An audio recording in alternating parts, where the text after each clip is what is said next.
27th of March, 1902, Volume 4, Teachings of Jesus about Justice.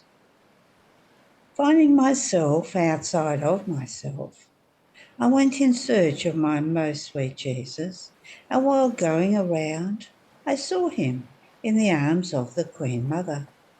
Tired as I was, all daring, I almost snatched him, and I took him in my arms, telling him, "My love, is this your promise that you would not leave me, when in the past days you have barely come, if at all?"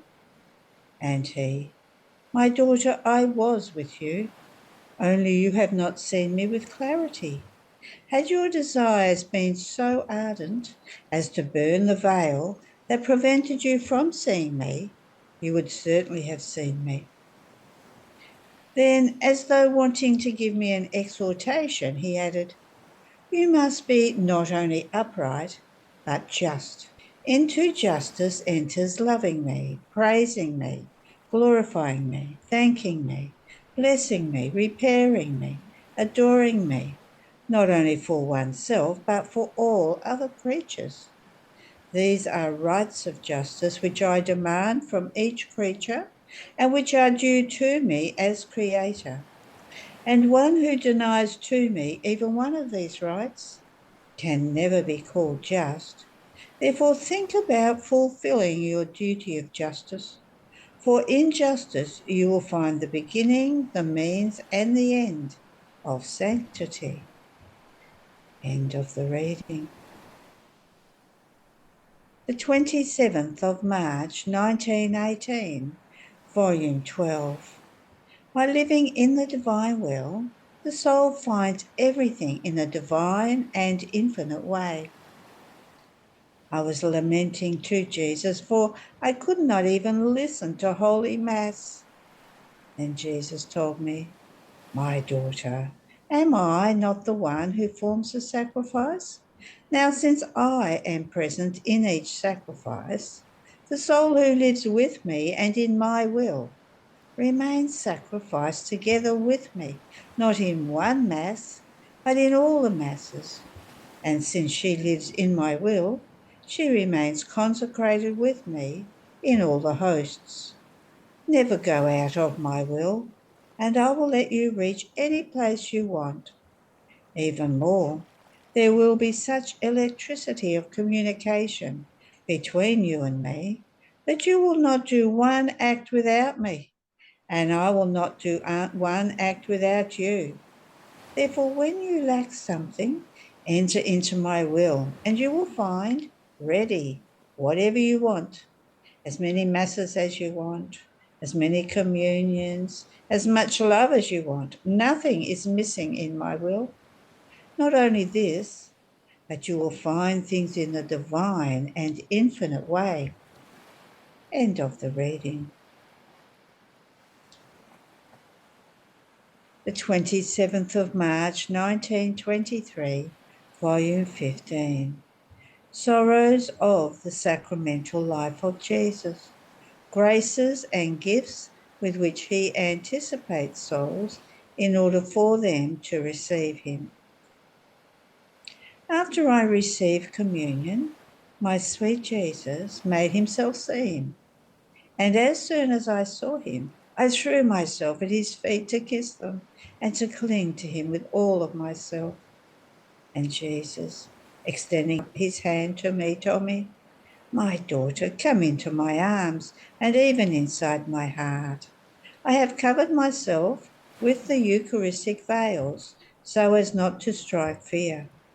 I have descended into the deepest abyss of humiliations in this sacrament in order to raise the creature up to me, identifying her with me so much as to form one single thing with me, and by letting my sacramental blood flow inside her veins, constitute myself life of her heartbeat, of her thought, and of her whole being.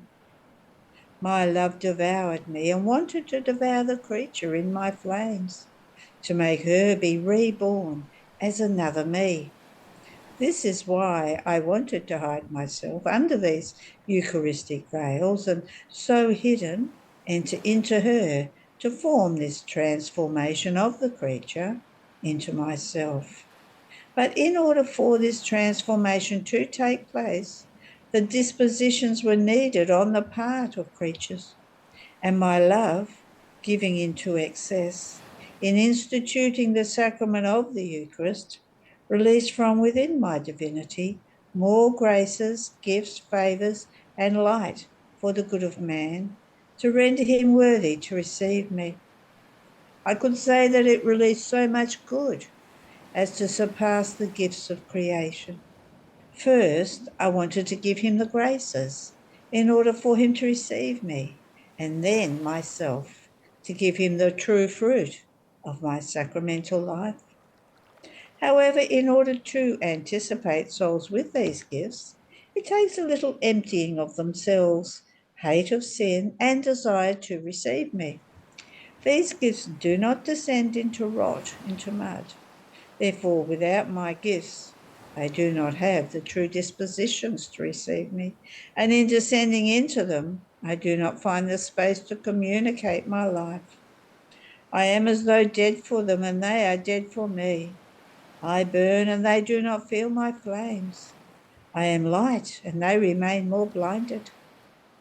Alas, how many sorrows in my sacramental life! Many feeling nothing good in receiving me because of lack of dispositions reach the point of nauseating me, and if they continue to receive me, it is to form my continuous Calvary and their eternal damnation. If it is not love that pushes them to receive me, it is one more affront that they give me, one more sin which they add to their souls. Therefore, pray and repair for the many abuses and sacrileges that are committed in receiving me in the sacrament. End of the reading. The 27th of March 1932, Volume 30. Condition of assurance for the coming of the kingdom of the Fiat upon earth. The manifestations on the divine will be the fierce army of love, weapons, and net to conquer the creature.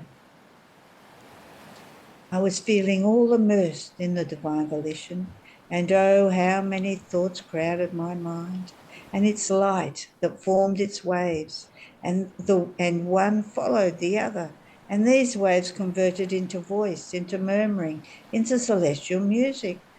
But oh, how difficult it is to retain the language of that interminable light.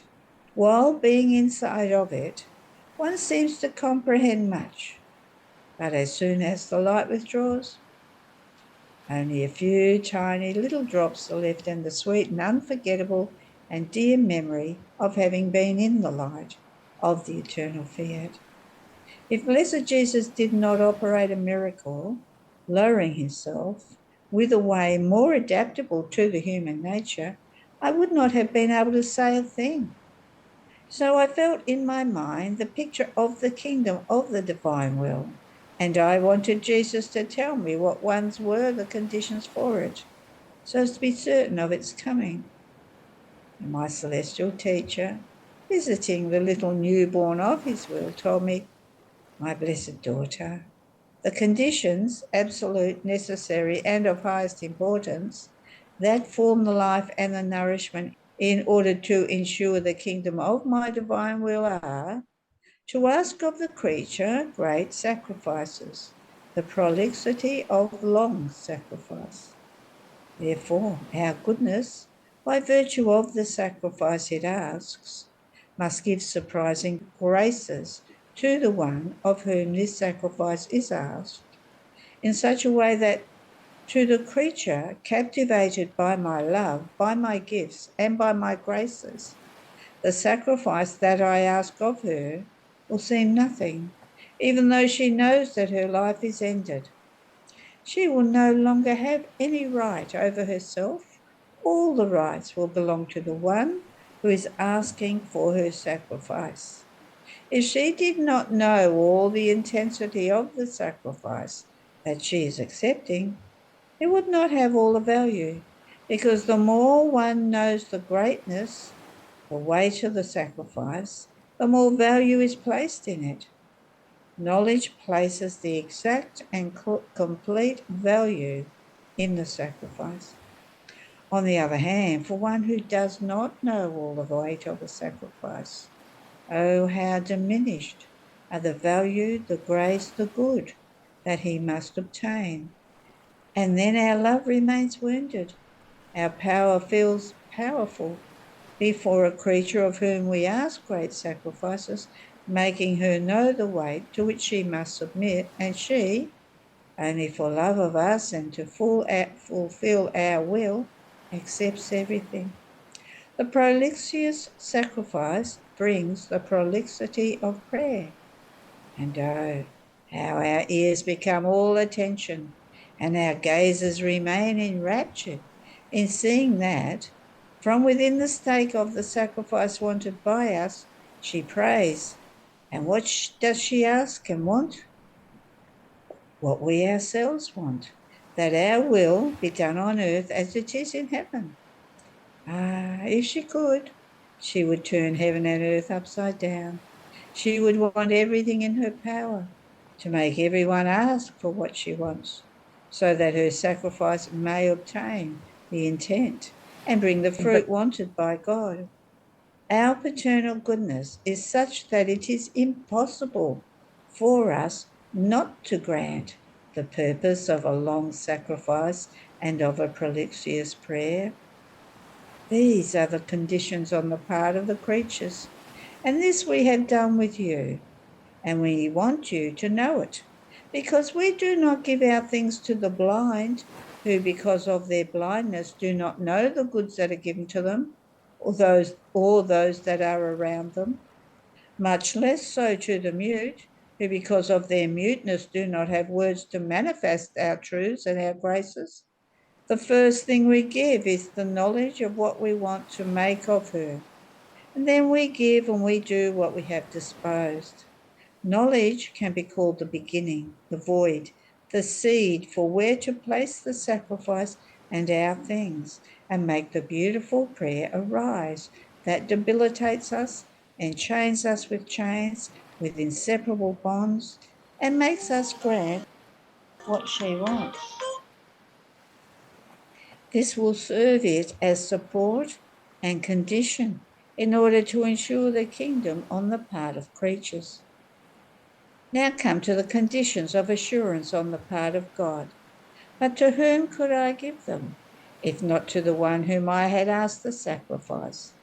So my long prolixity in manifesting so many truths on my divine will, my prolonged speaking on its kingdom and on the good it wants to do and must do, its long sorrow of about 6,000 years, for it wants to reign and they rejected it, the many promises of goods, of happiness, of joy that it wants to give if they let it reign, have been nothing other than assurances that I have given to the creature of this kingdom of my fiat.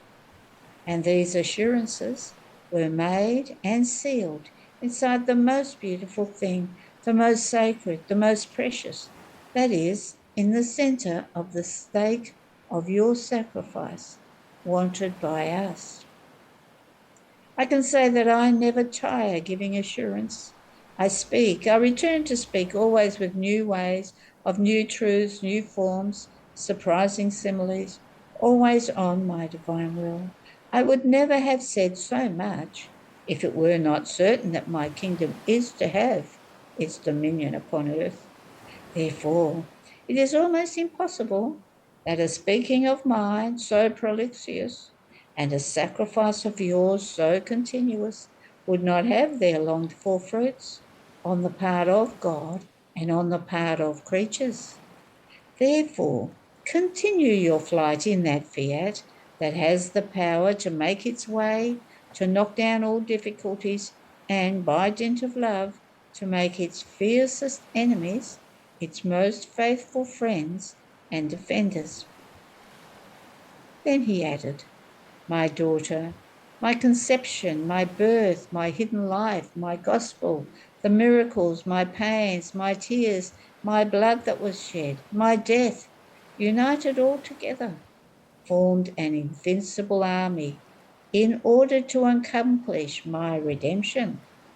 In the same way, all my manifestations on my divine will, from the first to the last word that I will speak, must serve to form the fierce army, all of love, of invincible strength, of irresistible light, of transforming love. They will cast a net around the creature such that if she wants to get out, she will be caught inside. She will remain so entangled as to be unable to get out of it. And while she tries to get out, my many manifestations about my will continue to assail her in such a way as to extend its net even more. So, seeing herself entangled, she will get a taste for the so many beauties of truths and will feel happy for having been caught in the net of so many truths manifested. So they will form the fulfillment of the kingdom of my divine will. Therefore, each of my manifestations on it is a weapon that must serve to complete a kingdom so holy. If I manifest it and you do not say it, you will cause the necessary weapons to be lacking. Therefore, be attentive. In addition to this, you must know that each word that comes out of the created wisdom contains life, substance, work, instruction. So each manifested truth on our divine will have its own office in our kingdom. Many truths will have the office of forming and growing the life of the divine will in the creature. Others will occupy the office of nourishing it. Others will act as teachers. Other truths will have the office of defenders in such a way that they will place themselves around the creature like an army so that no one will be able to touch her. See then the necessity of my speaking so prolixious and of the many truths I have manifested. It was a kingdom that I had to form that is not formed with few words, with few acts and offices. It takes so many of them, and each truth of mine has the virtue of occupying an office in order to maintain perfect order, perennial peace. It will be the echo of heaven, and they will swim inside a sea of graces, of happiness, under a sun that knows no clouds. The sky will always be serene. My truths on my divine will be the only laws that will dominate the creatures who will enter to live in this kingdom. Laws not of oppressions, but of love, that will sweetly make themselves loved, because in them they will find the strength, the harmony, the happiness, the abundance of all goods. Therefore, courage and always forward in my divine will. End of the reading. There are no more readings today.